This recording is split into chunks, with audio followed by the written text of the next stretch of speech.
সৰ্বপ্ৰথমতে মোৰ শ্ৰদ্ধা গুৰু পিতা আৰু গুৰু মাছী চৰণলৈ প্ৰণিপাত জনাইছোঁ, শ্ৰদ্ধাৰে সেৱা জনাইছোঁ। মই ধেমাজিৰ পৰা আহিছোঁ। মোৰ নাম লক্ষ্মী চুতীয়া। মোৰ বহুতো সমস্যা আছিল। মই 20 চনৰ পৰা আহি আছোঁ, কিন্তু সাক্ষ্য আজিলৈকে দিয়া নাছিলোঁ। নাজানো ক'ত কেনেকৈ কি হৈ আছে, সাক্ষ্য দিবলৈ সাহসে গোটাব নোৱাৰোঁ। কিন্তু আজি ঈশ্বৰে যুগুতাই দিছে। ভুলে শুদ্ধই আগ পিছকৈ হ'লেও মই কৈ যাম, আপোনালোকে ভাবি মেলি বুজি পাবই। মোৰ বিয়া পতাৰ পৰা বহুতো দুখ দুৰ্গতি আছিলে। স্বামীয়ে বহুতো অত্যাচাৰ কৰিছিলে মোক। তেওঁ মোৰ লগতে মোৰ শহু দেউতা পিতৃ মাতৃ তেওঁলোককো তেওঁ বহুতো অশান্তি কৰিছিলে। মদ পানী খাই, আপোনালোকে সকলোৱে জানে মদ পানী খোৱা মানুহে কেনেকুৱা কৰে ঘৰখনক। বয় বস্তু ভঙাৰ পৰা আদি কৰি মোকো মাৰপিট কৰি বহুতো কৰিলে অত্যাচাৰ। সেইখিনি ইমানতে ক'লোঁ, বিশেষ বহলাই নকওঁ। তাৰপিছতে স্বামী সেইখিনি কৰাৰ পিছতে ছোৱালীজনী জন্ম হ'ল, তাই আৰু ল'ৰাটো জন্ম হ'ল। তাৰপিছতে ছোৱালীজনী শান্তি হোৱা অকণমান আগৰ কথা। তেতিয়াতে ছোৱালীজনী মানে এনেকুৱা হৈছিলে, তাই হয়তো বাহিৰা বস্তু তাইক অশান্তি কৰিছিলে নেকি। তাই শান্তি হোৱা আগৰে পৰা এটা চুৰ লক্ষণ ল'লে গাত। মানে যলৈকে যায় পলাই পলাই ঘৰৰ পৰা আঁতৰি গুচি যায়। মাক দেউতাকৰ ওচৰৰ পৰা কাৰোবাৰ ঘৰলৈ গ'লে লগৰ সমনীয়া ঘৰলৈ গ'লে সিহঁতৰ বস্তুবিলাক পচন্দ দেখি পিনি নোপোৱা নেমেলাকৈ ঘৰলৈ লৈ আহে। মানে সাধাৰণ ভাষাত চুৰ কৰি লৈ আহে বুলি ক'ব লাগিব। এনেকুৱা হৈছিলে, মই ইফালৰ পৰা এটা অপবাদ আহে, ইফালৰ পৰা অপবাদ আহে। চবেই মোৰ ঘৰত ক'বলৈ আহে তোমাৰ ছোৱালীজনীয়ে এনেকৈ বস্তু লৈ গৈছে বুলি। মই মানে এইবোৰ চিন্তা ইটোকে বহুতো হ'ল তেনেকুৱা। মই যিমানখিনি জানো সঁচা কথা কওঁ, হয় এইটো আনিছিলে, কিন্তু নাজানো তাই কিয় এনেকুৱা কৰিছে। তাইক মই চবেই আনি দিওঁ, কিন্তু লোকৰ বস্তুটো তাই ভাল দেখে। নজনাকৈ মনে মনে তাই লৈ গুচি আহে। উপায় নাই। তাৰপাছত আৰু এনেকৈ মই কান্দি কাটি থাকিলোঁ। ঘৰখনত যিমান পুৰণি নীতি নিয়ম কৰিবলগীয়া আছিলে, সকাম নিকাম, মঠ মন্দিৰ, বেজ জ্ঞানী, তাবিজ, বহুতো নকৰিবলগীয়া নাই। আনকি আমাৰ ছাগলী বলি দিয়া নিয়ম আছিলে আগৰ পৰা, সেয়াও দিলোঁ। তাই বিয়াৰ দান দক্ষিণাখিনিও দিলোঁ। আনকি দুৰ্গা পূজাত হাঁহ বলিও দিছোঁ। মই ভাবিছোঁ, ঈশ্বৰক কৈছোঁ, হে প্ৰভু, মোৰ ছোৱালীজনী জীৱটো ঠাইত যাতে মই অন্য এটা জীৱই আপুনি লওক, তথাপি মোৰ ছোৱালীজনী থাকক। এনেকৈ মই চিন্তা কৰি পিনি কান্দি কাটি মানে মই সেইখন কৰি ফুৰিছিলোঁ। জনাই নজনাই যি টি কৰিছিলোঁ। মঠ মন্দিৰ, নামঘৰ, সকাম নিকাম সকলো কৰি শেষ কৰিলোঁ। কিন্তু যিমানেই কৰিলোঁ সিমানেই তাই বেছি অন্যায় কৰিলে। এই শুভবাৰ্তাটো মই ইউটিউবতে পাইছিলোঁ এগৰাকী মহিলাৰ পৰা। সেইদিনা মই হাঁহ বলি দিবলৈ গৈছিলোঁ, বৰ বলিৰ দিনা। নাজানো কি কৰিছোঁ মই, তাৰমানে নাজানো আৰু মাথাই কাম নকৰা হৈছে মোৰ ভাগৰ লাহে লাহে। তাৰপাছত তেতিয়াই মই সেই সিদিনাখন বৰ বলি দিয়া পিছদিনাখনে মই এই শুভবাৰ্তাটো পালোঁ পিতাই। ইউটিউবত মই এজন পগলা ৰোগী সুস্থ হোৱা সাক্ষ্যটো দেখাইছিলে মোক। সাক্ষ্যটো চাই মই ইনাই পিনাই খুব কান্দিছিলোঁ ভিতৰত। মানে কিমান কান্দিলোঁ মই নিজেই নাজানো সেই মানুহজনৰ সাক্ষ্যটো চাই। তাৰপৰা মানুহজনক দেখালোগৈ ঘৰত গৈ, তেওঁ চালে, তেওঁ কান্দিলে। মানে ঘৰত মোৰ ইমানেই অশান্তি, ক'বলৈ ভাষা নাই। চমুকে কৈছোঁ আপোনালোকে, মোৰ মানে মোৰ জীয়াই থাকিবলৈ উপায় নোহোৱা হৈছিলে। ঘৰ দুৱাৰটো ক'বলৈ নাই, এফালে কুকুৰ সোমালে সিফালে যাবলগীয়া হয়, এনেকুৱা হয়।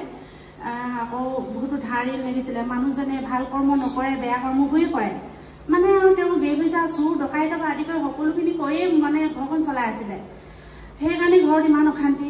তাৰপাছত পিতাই শুভবাৰ্তাটো যেতিয়া পালোঁ, পিতাইৰ কথা যেতিয়া জানিলোঁ, তেতিয়া মই ইয়ালৈ আহিবলৈও মোৰ এটকা পইচা নাই।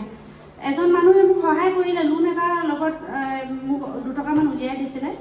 তেখেতৰ লগত মই কাজিয়া লাগি হ'লেও তেওঁক মই পইচা আধাটো দিব লাগিব বুলি কৈছিলে, নিদিলোঁ। মই কৈছোঁ মোৰ ছোৱালীজনী সুস্থ কৰোঁ, মই এঠাইলৈ যাওঁ, তাত ঈশ্বৰ আছে, তাত মই সুস্থ হ'ব ছোৱালী।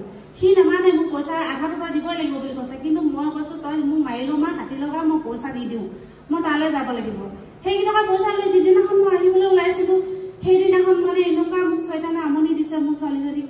মানে যিজনী ছোৱালী মই তলা বন্ধ কৰি ৰাখিব নোৱাৰোঁ। বাপেকে হাতত শিকলি লগাই বান্ধি বান্ধি পিটিছিলে, তই এনেকুৱা অন্যায় কিয় কৰিছ। লাজ অকণমান পাইছোঁ মানুহৰ পৰা। কিমান মানুহে ক'বলৈ গৈছে মোক ঘৰত, কিমান লাজ পাইছোঁ মানুহৰ আগত মুখ উলিয়াব নোৱাৰা হ'লোঁ।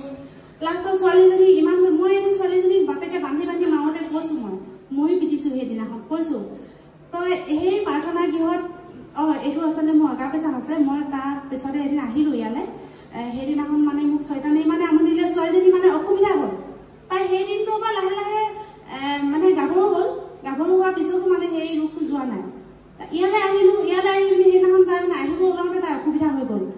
মই ইমানেই মিছা কথা কৈছোঁ, মানুহজনক কৈছোঁ ছোৱালীজনী ঘৰত গা পা ধুই আছে, ইয়ালৈ আহিবলৈ তাই অসুবিধা হ'ল। মোৰ একদম যেন মোৰ পতা পাতি সোমাই যাবলৈ মন গৈছে। মোৰ মনৰ দুখ ঘৰত কি কৰোঁ বাপেকক এইটো কথা ক'লে বাপেকেতো নাহিবই পইচাকেইটাওতো শেষ হ'ব গতিকে মই কি কৰোঁ মই মিছা এটা বুদ্ধি বনালোঁ যে মোৰ ছোৱালীজনী ঘৰতে অসুবিধা হোৱা নাই ৰাস্তাতে হ'ল বুলি মই আৰু গুৰু পিতাই তাত মই মিছা কথা ক'মগৈ মইতো নাজানো ইমানবোৰ মই মুঠতে মই আহিব লাগে মই এইটো ভাবিছোঁ তাৰপাছত ইয়ালৈ আহিলোঁ মাক গধূলি পাইছোঁ মাক লগ পাইছোঁ দোকানতে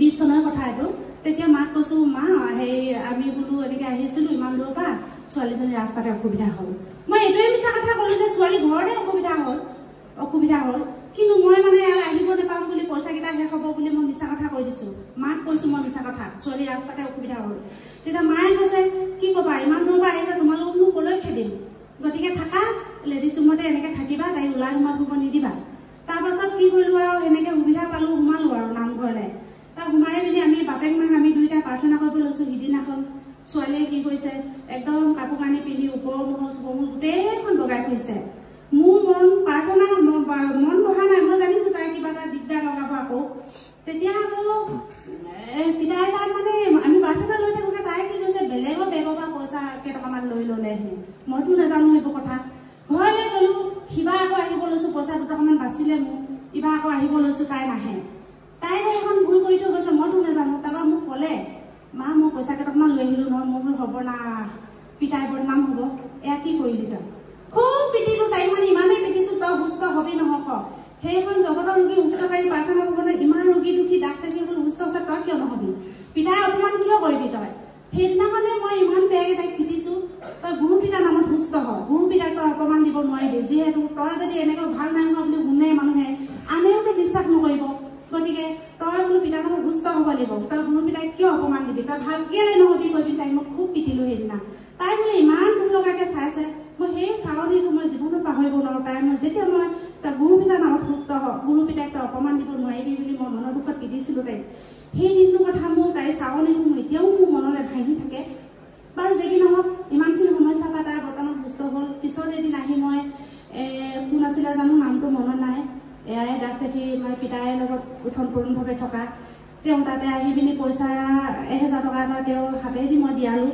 তই ভুল কৰিলি তই নিজৰ হাতে আকৌ ভুল কৰ বুলি সেইখিনি বাৰু কৰিলোঁ কিন্তু তেতিয়াৰ পৰা লাহে লাহে মই প্ৰাৰ্থনা কৰিবলৈ ল'লোঁ ঘৰত বহুতো অসুবিধা গাঁৱৰ এইখিনি কথা সকলোৱে জানেই বাধা বিঘিনিবোৰ সকলো নেওচি গৈ আছোঁ মই গৈ থাকোঁ বহুত শান্তি পাইছোঁ এতিয়া যথেষ্ট শান্তি পাইছোঁ কিন্তু এই যোৱাবাৰ এবাৰ আহোঁতে মোৰ ল'ৰাটিয়ে অকণমান দানমান কৰিলে ইয়াতে সংভাৱ কৰিলে সকলো দাগ দেখি গম পালে সেইদিনাখন লঘু প্ৰাৰ্থনা দিব আহিছিলোঁ সি মোক বহুত অমান্য কৰিলে খংৰাগ কৰিলে ইয়ালৈ জীৱনত নাহোঁ বুলি কৈ থৈ গৈছে ল'ৰাটোৱে মানে ইমান খং কৰিছে মোক তাৰপাছত অহাও নাই কালিও ঘৰত অশান্তি হৈছে অকণমান ল'ৰাটো বাপেকে অকল মোবাইল চাই থাকোঁতে সেই গেম খেলোঁ বুলি খং কৰিলে ল'ৰাই ফোন চোন পেলাই পিনি ফোনো নালাগে ঘৰতো নাথাকে বুলি কৈ ঘৰৰ পৰা ওলাই গুচি গ'ল কালি এতিয়াও মই গম নাপাওঁ সি ক'ত আছে যিহেতু ফোনটো ঘৰত থৈ গ'ল গতিকে সকলো আশীৰ্বাদ কৰিব সি অকণমান বেয়া পথলৈ গৈছে বেয়া বস্তু খাইছে মানে মোৰ প্ৰাৰ্থনা কৰা শক্তি হয়তো কমিছে মই ঈশ্বৰক নুদুখোঁ